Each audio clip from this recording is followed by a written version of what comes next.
Hey, it's Tori with BELLA+CANVAS. There's a time and place for a nice new t-shirt, but we also know it's sometimes hard to beat the feeling of a good old worn-in tee. But what if you could create that look right away without spending all those years wearing it in?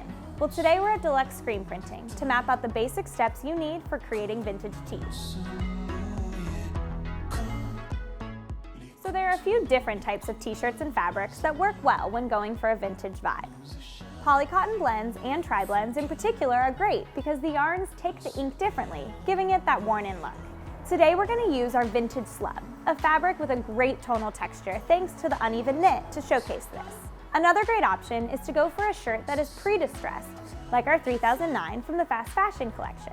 This tee is made up of super soft, 100% heirloom combed and ring spun fabric, but features holes throughout for that worn-in look.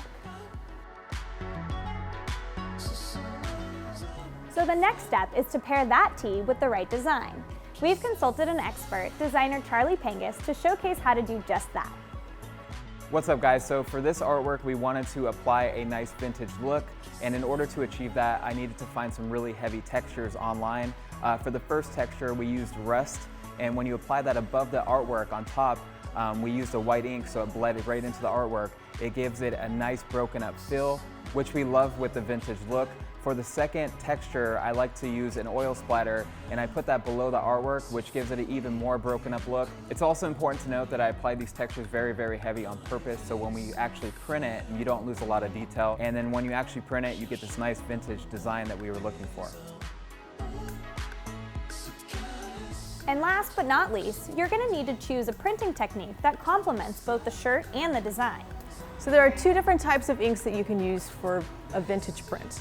There's either plastisol without a base or water base. With plastisol without a base, you typically would like to print on a dark fabric. That way your bright colors are going to get less bright and they're going to darken up, and it's going to lay right on top of that fabric, and you're going to have a little bit of a natural distressed look.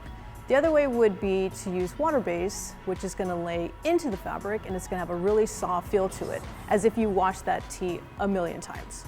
There are two different types of water-based inks. There's water-based that you're going to print on white or pastel colors. When you're printing on darker colors like blacks, reds, blues, you want to go to what's called discharge printing.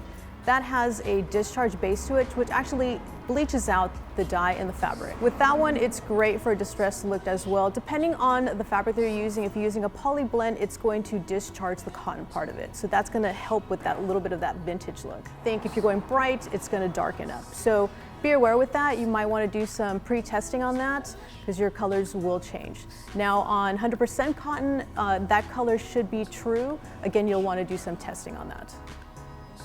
The two tees that we printed today, the distressed tee and the slub tee, are great options when printing that vintage look. Let us know what you thought of the vintage tees we created in this video in the comment section. Be sure to check out how Charlie completed his design in his video linked below. You can also check out the products we featured below as well. Don't forget to subscribe to our channel for more content like this. We'll see you next time.